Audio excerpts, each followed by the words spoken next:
بسم اللہ الرحمن الرحیم۔ میں پورے اہلیان راولپنڈی اور پورے پاکستان سے مخاطب ہوں۔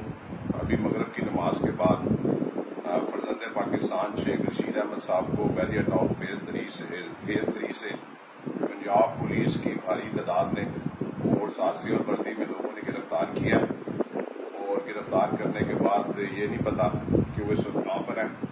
اور آج کی ڈیٹ میں شیخ رشید احمد صاحب، ان کے ساتھ میرے بڑے بھائی شیخ شافق صاحب اور ساتھ ہمارا ایک ملازم شیخ عمران، یہ 3 لوگ تھے جن کو بحریہ ٹاؤن فیز 3 سے گرفتار کر کے نامعلوم مقام پر لے گئے۔ شیخ رشید احمد صاحب پنجاب پولیس نے ہائی کورٹ میں لکھ کر دیا ہوا ہے کہ ہمیں کسی کیس میں مطلوب نہیں ہے۔ اسلام آباد ہائی کورٹ میں اسلام آباد کی پولیس نے لکھ کے دیا ہوا ہے کہ ہمیں شیخ رشید احمد صاحب کسی کیس میں مطلوب نہیں ہے، اور انہوں نے پہلے دن سے 9 مئی کے واقعے کی مذمت کی ہے، اور میں بھی 9 مئی کے واقعے کی مذمت کرتا ہوں۔ لیکن جو حالات ہے، واقعات آپ کے سامنے ہیں۔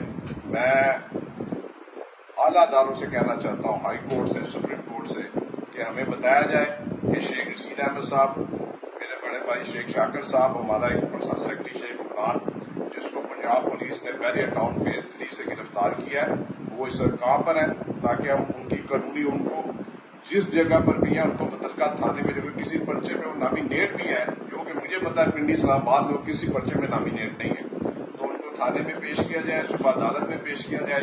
ہم قانونی جنگ لڑیں گے انشاءاللہ تعالی، اور اپنے حق کے لیے ہم کھڑے ہیں۔ ہمارے ذات پر کوئی کرپشن کا الزام نہیں ہے، نہ ہم چور ہیں، نہ ڈکیت ہیں، نہ منشیات فروش ہیں۔ ہم نے ہمیشہ اس شہر میں جو ہے شرافت کی سیاست کی ہے، اصولوں کی سیاست کی ہے، اور ہم اس شہر میں ہمیشہ اصولوں کی سیاست کے لیے زندہ رہیں گے۔ لہٰذا میں پھر اس ملک کے جو تمام ادارے ان سے کہنا چاہتا ہوں کہ شیخ رشید احمد صاحب ایک سینئر پولیٹیشین ہے، ان کو اس طریقے سے نہیں اٹھایا جا سکتا، ان کے اوپر کوئی FIR نہیں ہے۔ میں بار بار کہہ رہا ہوں، نہ وہ پنجاب پولیس کو مطلوب تھے، نہ وہ فیڈرل کو مطلوب تھے۔ دونوں کورٹوں کے اندر لکھ کے دیا میں انہوں نے کہ ہمیں شیخ رشید احمد صاحب پر کوئی FIR نہیں ہے۔ لہٰذا فوری طور پر ہمیں یہ بتایا جائے کہ وہ کون سے تھانے میں ہیں اور ان کو کس کیس میں گرفتار کیا گیا ہے۔ صبح ہمارے وکیل سردار عبدالرازق صاحب اسلام آباد ہائی کورٹ اور پنڈی ہائی کورٹ میں ریٹ کر رہے ہیں، تاکہ ہمیں معلوم ہو کہ شیخ رشید احمد صاحب کو کہاں پر رکھا گیا۔ اگر خدا نہ خواستہ ان کی جان کو کسی قسم کا نقصان ہوا تو موجودہ پنجاب حکومت اور فیڈرل گورنمنٹ اس کی ذمہ دار ہوگی۔ شکریہ۔